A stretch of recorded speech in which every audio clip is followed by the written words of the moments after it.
नमस्कार मंडळी, तुमचं स्वागत आहे माझ्या यूट्यूब चॅनलमध्ये. स्वादाची रसोई. स्वयंपाक करणं ही फक्त गरज नाही आहे, तर ती एक स्वतःची सेल्फ केअर असते. जेणेकरून काय होतं की आपण स्वतःच्या हातचं जेवण खाल्लं किंवा घरचं जेवण खाल्लं की आपली हेल्थ खूप छान राहते. फास्ट फूडपेक्षा घरचं जेवण कधीही चांगलं असतं. तर त्यासाठीच मी आज एक छान अशी रेसिपी, कुकरच्या एका व्हिसलमध्ये बनणारी अशी ही रेसिपी मी तुमच्याबरोबर शेअर करणार आहे. डाळ आणि दोडका. डाळ दोडक्याची ही मिक्स रेसिपी खूप छान लागते आणि ज्यांना कोणाला दोडका आवडत नसेल तेही खूप आवडीने ही भाजी खातील, याची मला गॅरंटी आहे. तर त्यासाठी आपल्याला एक कुकर घ्यायचं आहे. कुकरमध्ये 2 चमचे तेल ॲड करायचं आहे. तेल छान गरम होऊ द्यायचं. तेल छान गरम झालं की त्याच्यामध्ये खमंग जिरं मोहरीची एक फोडणी द्यायची. खमंग फोडणी बसली की त्याच्यामध्ये भरपूर कट करून घेतलेला कांदा ॲड करायचा. कांदा आपल्याला छान गोल्डन कलरवरती परतून घ्यायचा. कांदा व्यवस्थित परतला की त्याच्यामध्ये एक मोठ्या साईजचा टोमॅटो कट करून ॲड करायचा. टोमॅटो पण छान कांद्याबरोबर मिक्स करून घ्यायचा.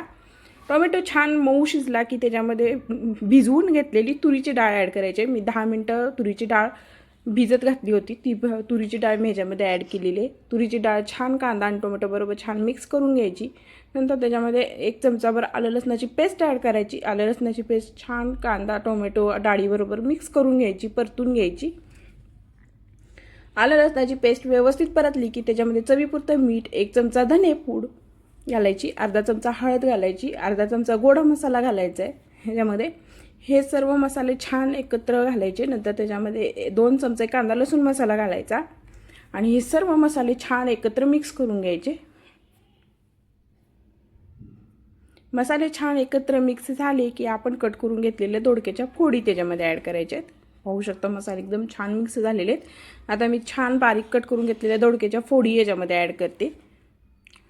आता मी सर्व दोडक्याच्या फोडी याच्यामध्ये छान ॲड केलेल्या आहेत आणि ह्या दोडक्याच्या फोडी आपल्याला छान एकत्र मिक्स करून घ्यायच्या आहेत. दोडक्याच्या फोडी छान एकत्र मिक्स झाल्या, पूर्ण मसाल्यामध्ये छान कोट झाल्या की त्याच्यामध्ये आपल्याला भरपूर अशी कोथिंबीर घालायची. कोथिंबीर पण छान मिक्स करून घ्यायचे भाजीमध्ये. पाहू शकता कोथिंबीर एकदम छान मिक्स झालेली आहे या भाजीमध्ये. आता भाजीमध्ये 1 ग्लास पाणी घालायचं आहे. जेवढं आपल्याला डाळ शिजण्यासाठी पाणी लागतं तेवढंच पाणी घालायचं आहे. दोडक्याला स्वतःचं पाणी असतं, त्यामुळे जास्त पाणी घालू नका. 1 ग्लासभर मी पाणी घातलेलं आहे. 3-4 चमचे शेंगदाण्याचं कूट ॲड करायचं आणि छान कुकरला टोपण लावून घ्यायचं आहे आपल्याला. हे कूट मी छान मिक्स करते भाजीमध्ये व्यवस्थित आणि आता मी कुकरला झाकण लावून घेते.